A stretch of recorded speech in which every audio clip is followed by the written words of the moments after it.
Il est 8h33 et vous êtes bien sur RMC et BFM TV. Bonjour Marie-Lise Léon. Bonjour. Vous êtes le nouveau visage de la CFDT, secrétaire générale de la CFDT. Vous succédez donc à Laurent Berger, juste après cette bataille des retraites. On va voir d'ailleurs si pour vous, elle est derrière vous. On va parler de la question du chômage, de la question de l'emploi, de la question du partage des richesses. Voilà aussi un des grands dossiers sur lesquels la CFDT a été en pointe et qui devrait être adopté à partir d'aujourd'hui à l'Assemblée nationale. Partage des richesses d'ailleurs plutôt qu'augmentation des salaires pour certaines entreprises. Mais je voudrais commencer par vous faire réagir aux propos d'Emmanuel Macron, qui était donc hier à Marseille, qui est encore à Marseille ce matin. Mais hier, il était interpellé par une mère de famille qui lui disait, voilà, mon fils a 33 ans, il a touché le RSA, mais il ne le touche plus. Il a 11 mois de loyer impayé, il cherche du boulot. Et voilà la réponse d'Emmanuel Macron. Il veut travailler dans quoi, votre fils il est prêt à travailler serveur. Tout. Mais alors, il dit, là, franchement, quand j'étais plus jeune, il disait de traverser la rue. Non, mais c'est vrai, c'est encore plus drôle aujourd'hui. On descend ensemble, on fait le tour du port. Je serais surpris qu'il n'y ait pas un restaurant ou un café qui ne cherche pas. On va tout de suite. Moi, je vous promets, je fais le tour du Vieux-Port ce soir avec vous. Ouais. Je vous trouve. Je suis sûr qu'il y a 10 offres d'emploi dessus.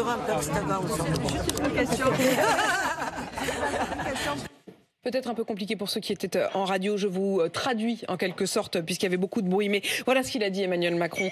Écoutez, madame, on fait ce soir le tour du Vieux-Port. Je suis sûre que si on fait le tour ensemble du Vieux-Port, on trouve 10 offres d'emploi. Moi, je pense que c'est la petite phrase facile. C'est la petite phrase facile d'un président de la République qui méconnaît la réalité du travail, des métiers, les difficultés à chercher un emploi, le travail formidable que font les conseillers qui font de l'accompagnement vers l'emploi, l'accompagnement social. Et je suis pas sûre que ce soit le rôle de l'Élysée de trouver du boulot pour tout le monde. Donc je pense que c'est dommage qu'il puisse y avoir, enfin qu'il y ait encore ce type de réflexion.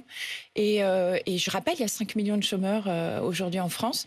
Il a l'air de dire que si on veut du boulot, on en trouve, quoi. Oui, mais ça fait 5 ans qu'il le dit, et je pense que c'est pas si simple que ça. C'est pour ça que je dis que c'est une petite phrase facile. C'est pas si simple que ça. Quand on cherche du boulot, ça veut dire que voilà, il faut. C'est une remise en question chaque jour. C'est vouloir chercher dans ses compétences. Et puis je pense que c'est aussi c'est pas une phrase qui est là pour valoriser les métiers. Il explique qu'il suffit de faire le tour du port et d'aller dans les cafés. Mais de fait, c'est le cas. C'est-à-dire que le journal La Provence, par exemple, hier soir, a effectivement été sur le Vieux-Port, a effectivement frappé aux portes des restaurateurs et a trouvé, non pas 10, mais 13 offres d'emploi. 13 offres d'emploi, mais quel message le président de la République envoie aux personnes qui sont en emploi dans ces cafés-restaurants en disant, en gros, il suffit de taper à la porte et de venir travailler. Ça veut dire qu'il y a c'est nier les compétences, les difficultés des conditions de travail, des horaires. Ça ne veut pas forcément dire que ce jeune homme-là, le fils de cette dame, serait pris. Mais en tout cas, des offres d'emploi, il y en a et elle ne trouve pas. Elle ne trouve pas. Mais c'est pas. On ne sait pas. On peut pas raisonner uniquement entre une offre d'emploi, un chercheur, un demandeur d'emploi. C'est beaucoup plus complexe. Ça nécessite de tenir compte de beaucoup plus d'éléments. Et voilà, je trouve que c'est un peu facile et que c'est facile d'arriver avec quelqu'un, d'aller voir un employeur et de dire embauchez-le quand on est président de la République. Qu'est-ce qu'il aurait dû dire ? Je pense qu'il aurait dû expliquer ce qui est en projet, par exemple, avec France Travail. Il y a un vrai enjeu autour de la question de l'accompagnement, d'aller chercher. C'est le nouveau Pôle emploi. Alors, peut-être que ça sera le nouveau nom de l'Élysée, si tout le monde doit aller frapper à la porte du président pour trouver du boulot. Je pense que c'est surtout l'illustration qu'il méconnaît la réalité des personnes qui cherchent un emploi.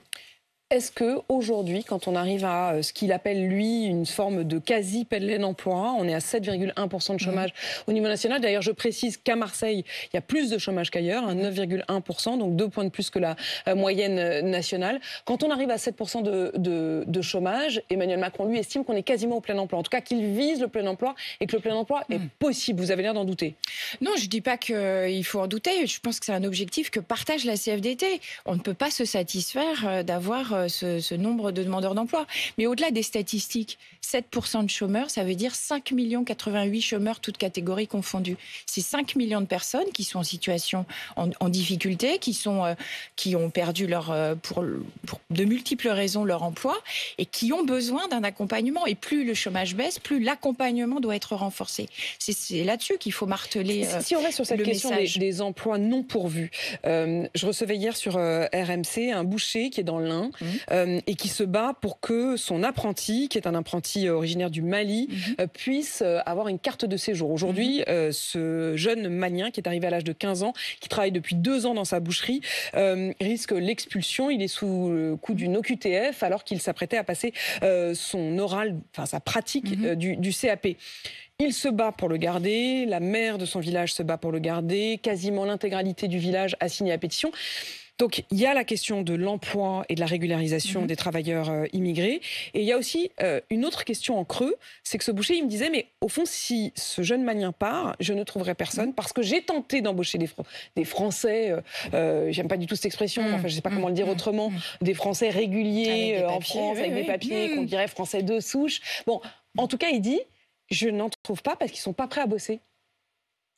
Alors ça, je ne vais pas rentrer dans le débat des jeunes qui ne veulent pas bosser, qui ne savent pas se lever le matin, qui ne savent pas dire bonjour. Ce que je trouve intéressant, c'est que ce boucher, il est d'un côté, il se bat, il se bat, moi, je pense qu'il faut... Mais de l'autre côté, en même temps, quand je lui dis, mais vous avez trouvé... Il dit, non, je ne trouve pas, je ne trouve personne. Je pense qu'il y a un renfort d'accompagnement. On parle de l'accompagnement des jeunes, l'accompagnement des personnes qui cherchent un emploi, d'aller vers les entreprises. Et il y a aussi besoin, pour les entreprises, d'un accompagnement spécifique pour pouvoir savoir à quelle bonne porte frapper.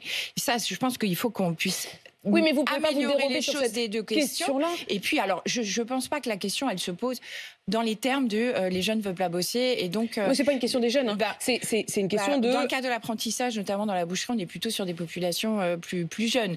La question de moi, je trouve ça totalement insensé que cet apprenti en boucherie ne puisse pas être régularisé, qu'il ne puisse pas avoir ses papiers. C'est totalement fou qu'il soit là depuis 2 ans, qu'il fasse un travail qu'il aime, qu'il soit avec sur lequel un patron, il s'est particulièrement investi. D'ailleurs, il précisait qu'il avait appris le français. Il fait le boulot et on est super content de son travail et tout le monde y retrouve son compte et qu'il puisse pas être régularisé. Je trouve ça totalement insensé. Il faut qu'il puisse y avoir plus de régularisation des travailleurs. Ça, j'ai bien entendu. Je vous repose quand même ma question parce que je trouve que vous ne pouvez pas vous dérober là-dessus.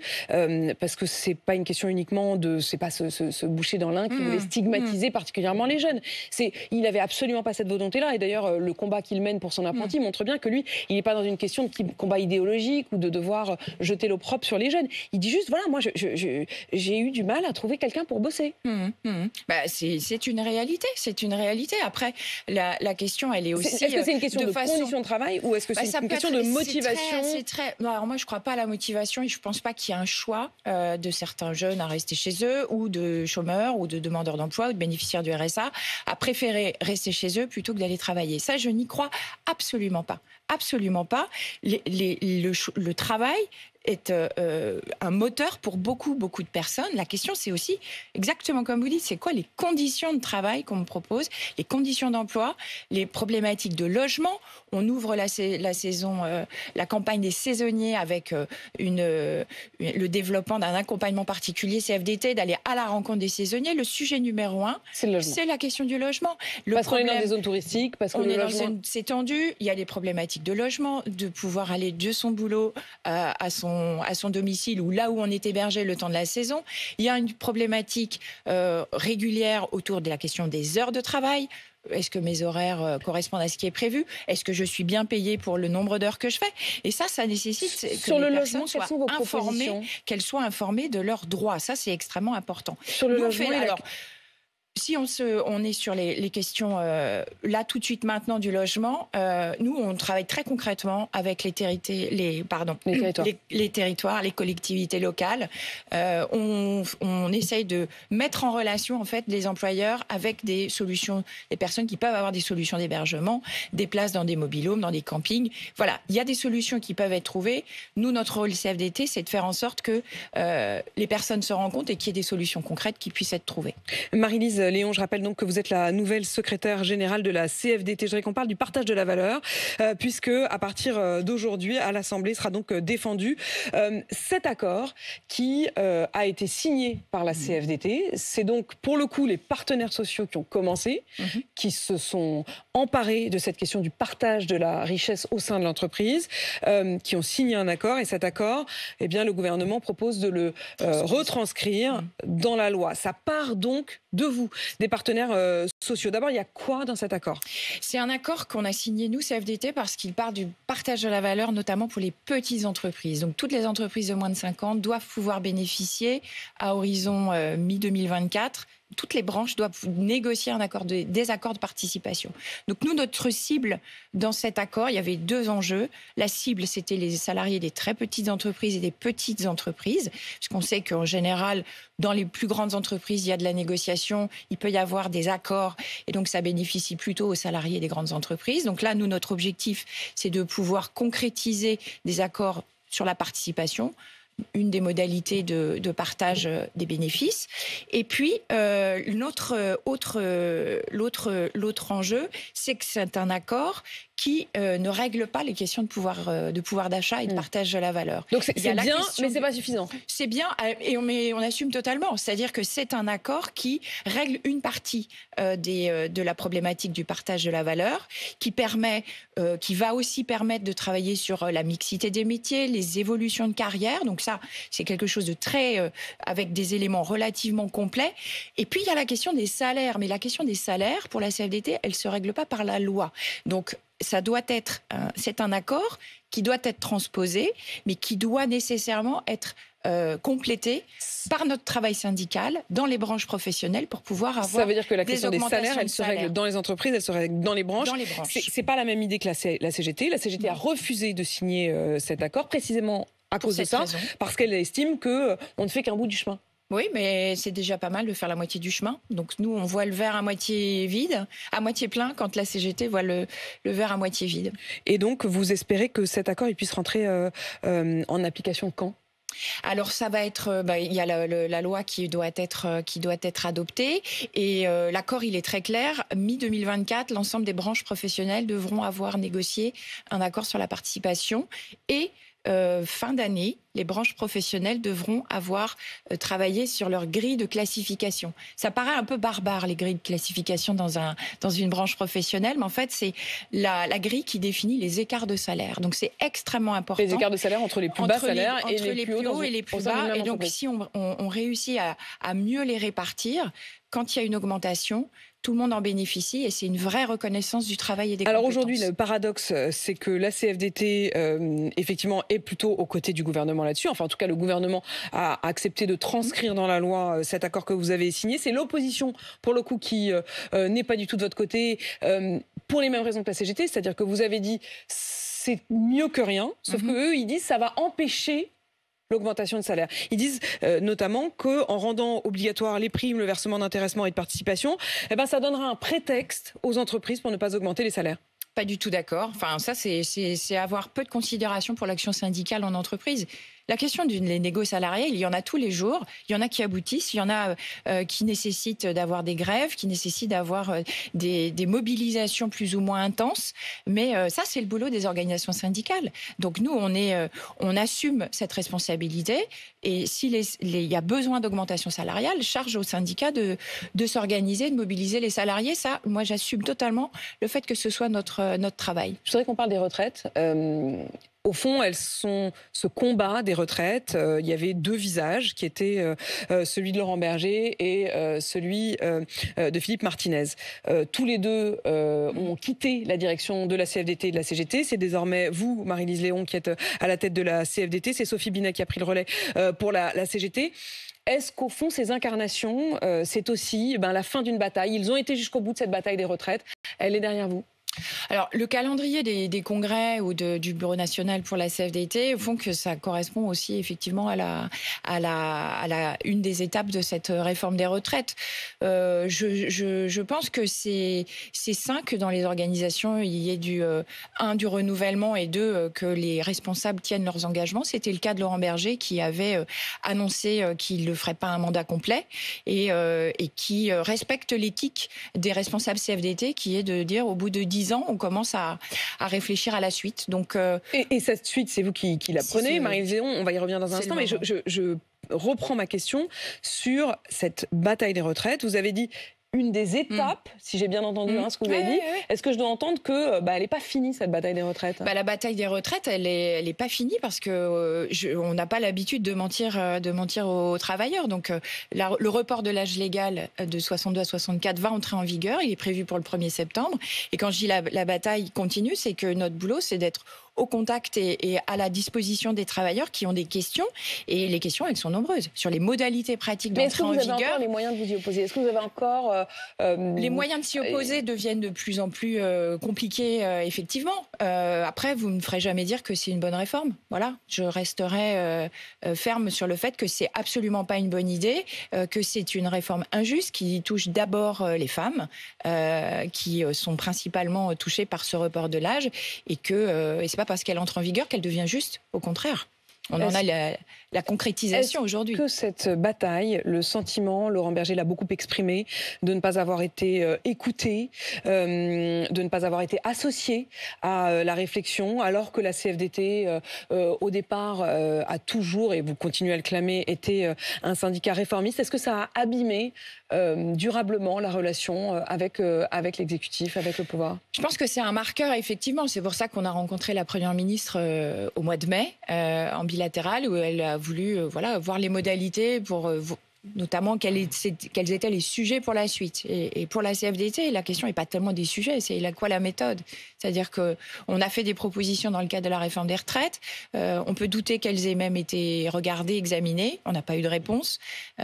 Si demain le gouvernement, comme il le prétend, veut continuer de discuter, de dialoguer, de concerter, pour la CFDT, ça ne sera certainement pas selon les mêmes conditions que ça n'aurait été s'il n'y avait pas eu cette bataille, ce bras de fer de la réforme des retraites. Oui, et puis vous êtes échaudés, quoi. Enfin, on est échaudés, ouais, il y a de quoi, non? Je pense que ça fait partie les sujets sont majeurs devant nous, les enjeux de travail, de usure professionnelle, de pénibilité, l'enjeu de l'emploi des seniors. Il y a plein de sujets devant nous.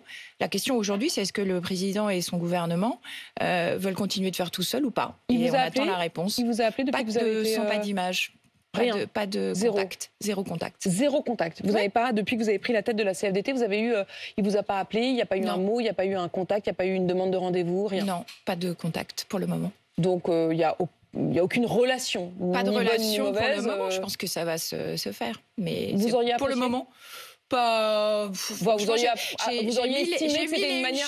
Non, mais vous savez, je ne parle pas de l'honneur, je ne parle pas de l'orgueil. Pour la CFDT, on est une organisation collective. Moi, ce qui m'importe, c'est que... Je ne vous demande pas si ça vous aurait flatté. Ce que je veux dire, c'est que je ne veux pas du tout être mal comprise là-dessus. Ce que je veux dire simplement, c'est que, vous le dites, il y a quand même beaucoup de sujets sur la table. Est-ce que vous estimez qu'il aurait été sain et peut-être même utile qu'il y ait une forme de contact qui soit prise?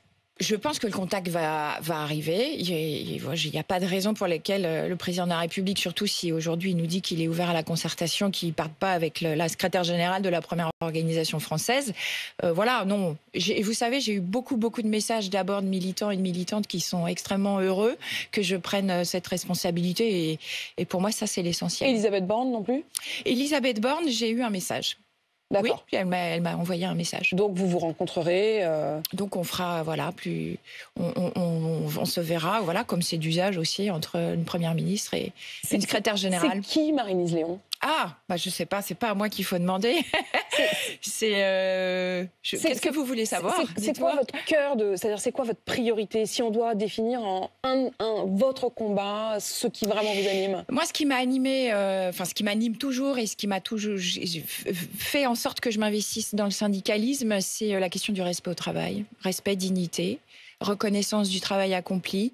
Je me suis engagée syndicalement parce que j'ai toujours trouvé insupportable qu'on parle des travailleurs invisibles, que des personnes au travail puissent être considérées comme des numéros et qui puissent être interchangeables. Ça m'insupporte au plus haut point et c'est pour ça que je me suis engagée. Et puis la deuxième motivation, c'est les enjeux de conditions de travail, puisque je travaillais dans des sites à très haut risque.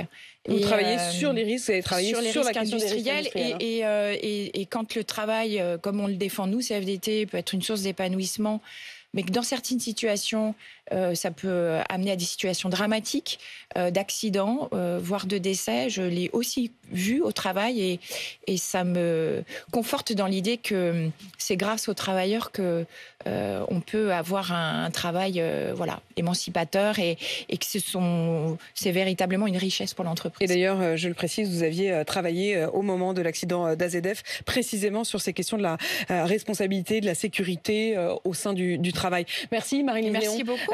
D'être venue répondre à mes questions, vous dévoiler un peu davantage puisque vous êtes la nouvelle secrétaire générale de la CFDT. Merci. Il est 8h53 sur RMC BFM TV.